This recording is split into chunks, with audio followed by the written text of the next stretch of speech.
Kicked out as a teen for false rumors spread by my brother. Years later, parents see my success and demand money after they abandoned me. Hey everyone, before we dive in, I have a quick favor to ask. If you enjoy content like this, please hit the subscribe button. It's free, supports the channel, and ensures you never miss out on amazing videos. Alright, let's get started. I am a 28-year-old female with a twin brother. Growing up, my twin brother and I experienced very different treatment from our parents. My parents genuinely seemed convinced for some reason that my brother was destined for greatness, while I was the so-called black sheep just because I was more interested in playing sports or making new friends than studying. They constantly compared us, which was demoralizing and bruised my self-esteem from a young age. As a child, I had to watch my brother have extravagant parties on our birthday with his friends while I was treated like an afterthought. He often had sleepovers with his friends, while I was never even allowed to bring my friends back to our place. To be honest, I loathed every minute of my childhood. The only person in the family who seemed to care about me was my grandmother. When she visited us, she always brought me my favorite chocolates and occasionally slipped me a few dollars so that I could treat myself later. As the years passed, this blatant favoritism for my twin brother gradually transformed into emotional abuse directed at me. My parents would openly mock my grades and belittle my hobbies. It felt as though no matter how much I tried, I could never meet their expectations of being the perfect child. Although I was good at sports, they barred me from participating in extracurricular activities as they wanted me to concentrate only on studies, just like my brother. It was frustrating, and I felt helpless as a child. Later in my sophomore year, I got grounded yet again, and this time, the crime was having Snapchat on my phone. I had done absolutely nothing wrong except, like all teenagers my age, downloaded this app to stay connected with my friends. However, according to my parents, this was a huge crime and a breach of their trust, as they had forbidden me from communicating with my friends. They went batshit crazy on me and threw all my stuff around the room.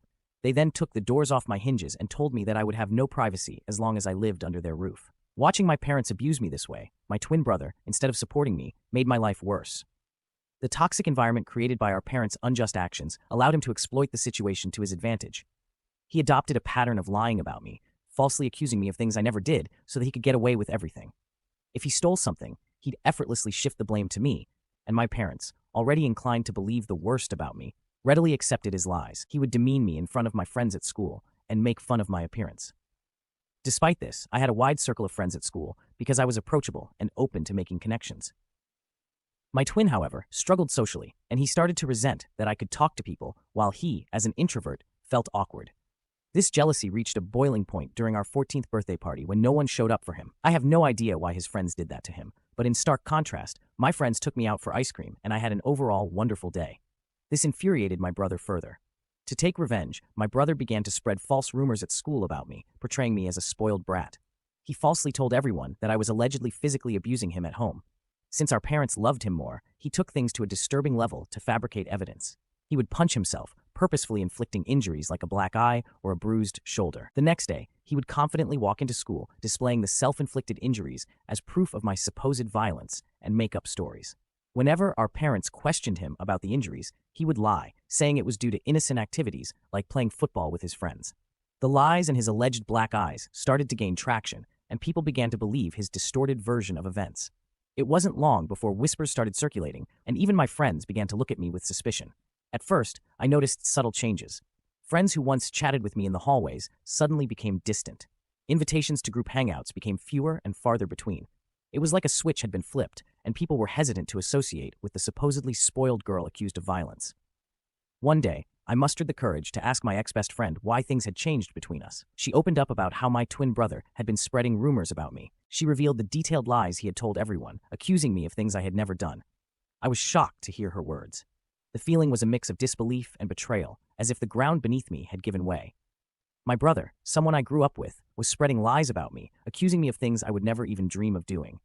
It was a betrayal that cut deep, leaving me with a knot in my stomach and a heavy heart.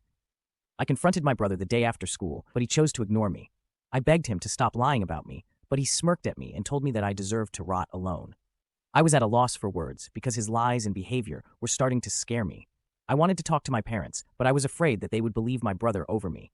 The isolation stung, especially because I had always been open to making friends. It felt like my brother's jealousy-fueled lies were tearing down the connections I had built over the years. Teachers, too, began to catch wind of the rumors. It was a surreal experience, as if I were living in a parallel reality where my true self was overshadowed by the malicious story spun by my own twin. The lies had grown beyond mere teenage gossip. They were now shaping how people truly perceived me. The nasty rumor quickly reached my principal's ears, and then my worst nightmare came true. The principal immediately called me and my brother into his room, as well as our parents, so we could discuss these alleged rumors. I sat there, heart pounding, as the principal demanded the truth. I hoped my brother would finally come clean, but instead, he doubled down on the lies. He straight up told the principal that, yes, the rumors were true, and painted me as this bully who went around beating him up when our parents weren't around. I couldn't believe it. Shock washed over me as my brother continued spinning this twisted story about how I was angry at him for getting more love from our parents. It was all a bunch of lies, but he stuck to his story like glue. My mom began to cry hearing my brother's story, holding on to my brother like he was some kind of hero. My dad tried to comfort my brother, telling him that it was brave for him to speak up and that he was going to make sure that nothing would ever happen to him. After that day, I tried to defend myself, pleading with the principal that it was all made up. I felt like I was drowning in a sea of accusations, desperately trying to swim to the surface, but my brother kept at it, insisting that I was this angry, violent person taking out my frustrations on him every day. My mom's tears kept coming as she held on to my brother, giving me accusing looks. It was like fighting against a wall of belief in my brother's made-up story. My principal reprimanded me strongly, saying the school didn't tolerate bullying, and these were grounds to suspend me. I pleaded with him not to suspend me, but he shook his head, saying he couldn't just let it slide. I begged him, tears streaming down my face, trying to tell him that I didn't do anything to my brother. The principal firmly told me that I would be suspended for 10 days so that others see this as an example to never bully anyone.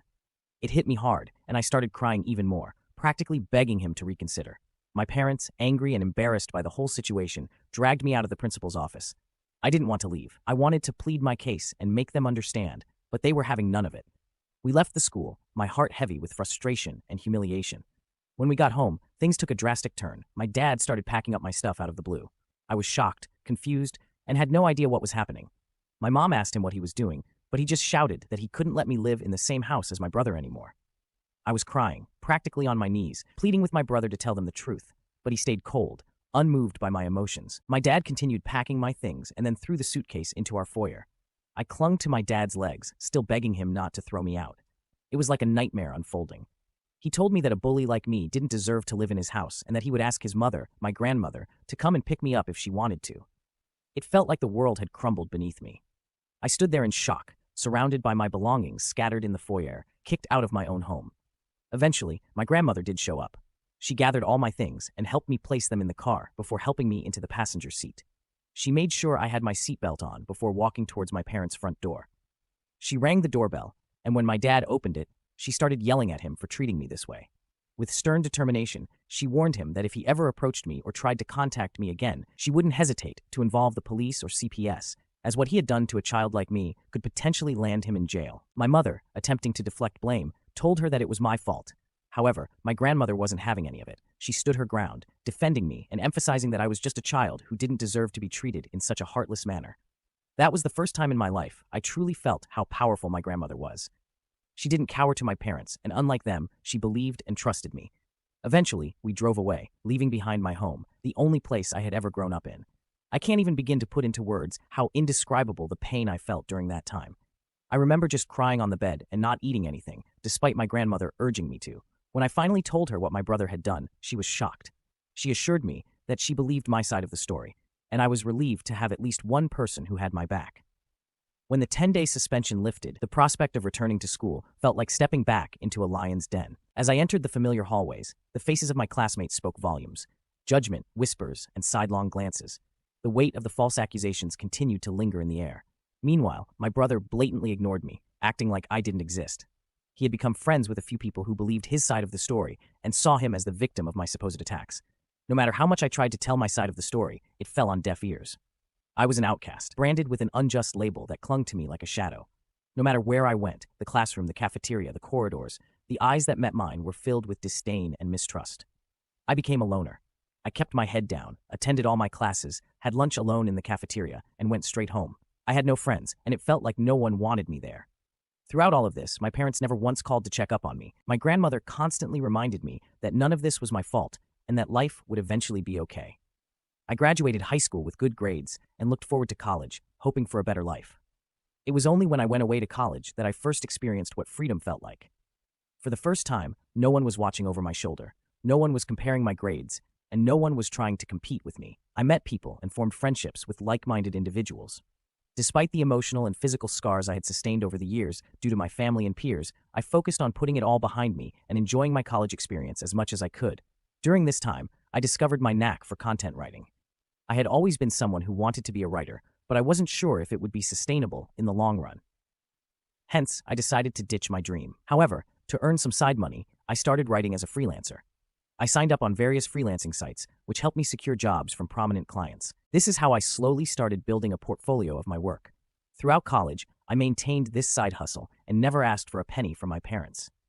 When I graduated from college, instead of getting a corporate job, I realized that I could pursue content writing as a full-time career. I was doing quite well because of the multiple clients and the long-term professional relationships I had built with them, which allowed them to rope me into multiple projects of theirs. Having a legitimate freelancing career not only made me financially independent, but also allowed me to travel the world as a digital nomad. Traveling helped heal me from my past, even though it was definitely not easy. I saved up as much as I could and took a chance on myself.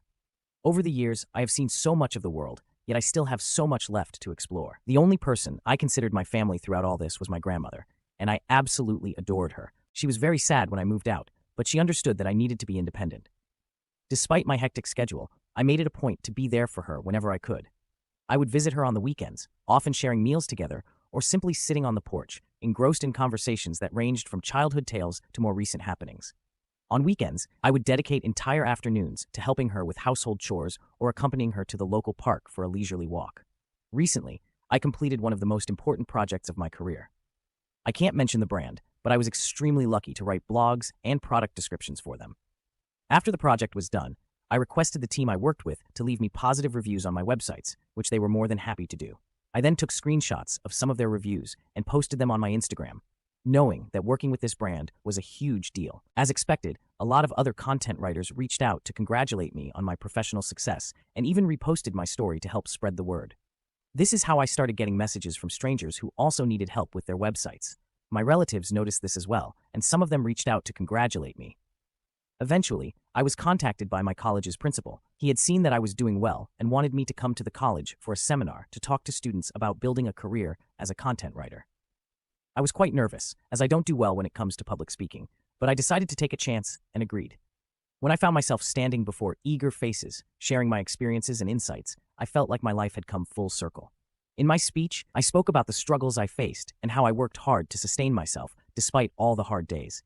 It was honestly a very fulfilling experience to empower others and contribute to the growth of the writing community. Some of my clips started going viral in Facebook groups as people resonated with them. It felt good to finally be recognized for my hard work. Last week, I was invited to speak on a local news channel. It was a show about the benefits of content writing, and they invited me to share my journey and insights with their viewers. I was a bit nervous, but also excited for the opportunity. During the show, I talked about my experiences, the importance of client reviews, and how a simple appreciation post could open doors to incredible opportunities. The opportunity to reach a broader audience and inspire more individuals in the field was both humbling and exhilarating. When it finally aired, I shared some of these clips on my Instagram, as I was proud of being invited to a TV show. This is how my relatives and cousins started finding out how well I was doing in my career.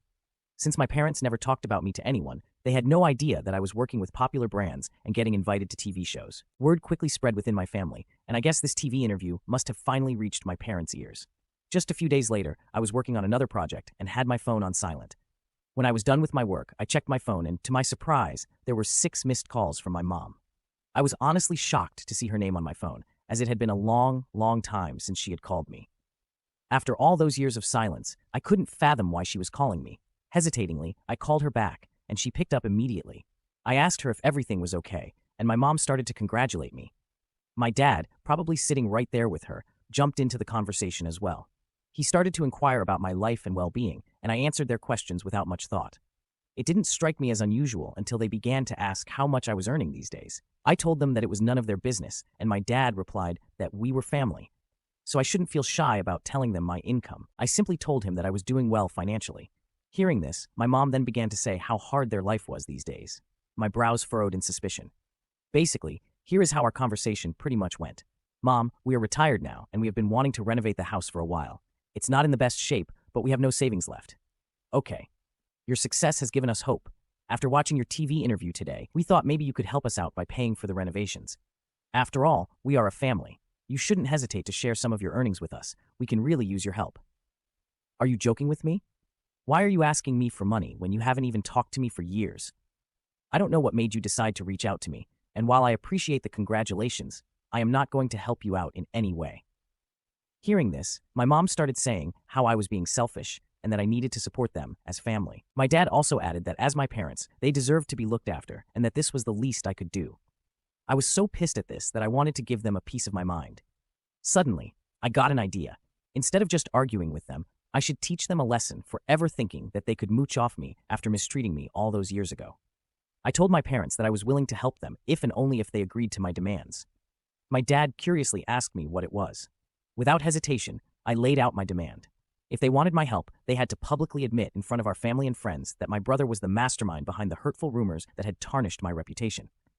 I wanted them to humiliate my brother the same way they had humiliated me in front of everyone by believing his lies and manipulations. I wanted them to take accountability for their actions and acknowledge the pain they had caused. Hearing my impossible condition, my dad began to question the necessity of such an admission.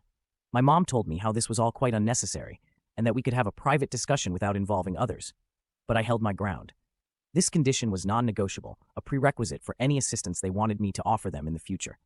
As the tension escalated, my dad raised his voice, asserting his role as my father and emphasizing that it was my duty to help my family in need. My mom, in a last-ditch effort, urged me to do the right thing and help them, emphasizing the years they had spent raising me. I couldn't help but find irony in their sudden appeal. I reminded them of the past, of the fact that they had kicked me out, and that it was my grandmother who had raised me, not them. They started to get more and more agitated, but I told them firmly that if they wanted to establish contact with me and seek my financial assistance from now on, then the truth needed to be acknowledged publicly, and my brother needed to face consequences for his actions. Since this conversation, my parents have been trying to incessantly call me, but I am ignoring their calls. I am starting to regret even calling them back that day. I would like to know if I would really be in the wrong if I didn't help my parents at all. Update 1. It's been a whirlwind of a week since I last shared my story, and the support and encouragement I have been receiving from everyone has been overwhelming. It's heartening to know that I'm not alone during this time. I am glad that everyone agrees that I should not engage with my parents or even consider helping them out after what they put me through. The reason I even gave them such a condition was because I knew it was pretty much impossible for them to do it. I know they love my brother too much, and despite the fact that they might have found out by now that it was all his lies, I know they will never put him through what they put me through. Today, my brother sent me a nasty text message after my parents again tried to contact me, and I refused to pick up their calls. This is what he wrote. "Hey sis, it's been a long time since I saw you, and I can tell you that every day without you in my life has been great. I heard that mom and dad reached out to you, and you gave them a crazy ultimatum. They are never going to go through with it, you know that, right? They clearly never loved you, and they will never do anything to hurt me. I admit that I did lie about you 15 years ago, but it's been a long time since then. So stop being so selfish and try to move on from the past. You are unmarried and childless anyway, so why do you not want to help them out by paying for their repairs and renovations around the house? Do the right thing and be a better daughter." Seeing the message felt like a stab to my chest. The audacity to dismiss the struggles I had faced and the conditions I had set spoke volumes about his lack of empathy. The attempt to guilt-trip me by emphasizing my unmarried and childless status added another layer of insensitivity. His insinuation that I should prioritize their needs over my own well-being was not only offensive, but also highlighted how little he thought of me. Fueled by frustration and a strong desire for justice, I decided it was time to take matters into my own hands and reveal the truth that had been hidden for too long. I sat down to write an email to my parents and close relatives, sharing the painful details of my childhood and the unfair treatment I had endured while growing up in my family house. In the email, I described the strict and oppressive environment under my parents' roof and how they treated me compared to my twin brother. The email also delved into the malicious and completely untrue rumor my brother had spread about me in school, which had led to severe consequences and affected my reputation. I wrote about how my parents had kicked me out to the curb, and had it not been for my grandmother, I might have been dead in the streets by now. Towards the end, I asked everyone to read a message my brother had sent me. I attached a screenshot where he admitted to lying about me. It was a clear confession that I hoped would expose the lies that had persisted for too long. I sent the email just an hour ago, and I know that all hell will break loose once my parents and my brother read it. I will update you next regarding how my family reacts to my email. Update 2. It's been a month since my last update, and a lot of things have happened. As you can imagine, my family did erupt after receiving the email. My parents have received criticism from relatives who were previously unaware of the extent of the favoritism and emotional abuse. A lot of family members reached out to me, telling me that they had no idea about all this and apologized for not being there for me. My brother and my parents sent me a barrage of text messages that were starting to get more abusive and violent, so I decided to reach out to a lawyer who sent them a cease and desist notice. It basically warned them not to contact me further, and if they did, they would have to face dire legal consequences. I guess this must have scared them straight because they stopped contacting me. My grandmother thinks I have done the right thing by letting everyone know what happened and supports me 100%. She is the only person who matters to me, so I'm glad she has my back. Update 3. It's been 2 months since my last update. I am happy to report that everything in my life is going well. My content writing business has been flourishing, and the invitations to speak at seminars and podcasts continue to roll in, solidifying my position as a respected figure in my line of work. I am as close to my grandmother as ever. I took a break from work recently to spend quality time with her. She is into gardening these days and has educated me a lot about various flowers and herbs. The moments I spend with her, whether sharing meals, engaging in heartfelt conversations, or simply enjoying each other's company, are my most cherished memories. My family has not contacted me after the letter from my lawyer, so I am happy they are staying away. Personally, I have started going to therapy, so hopefully I can work on healing myself. I think this will be the last update for now.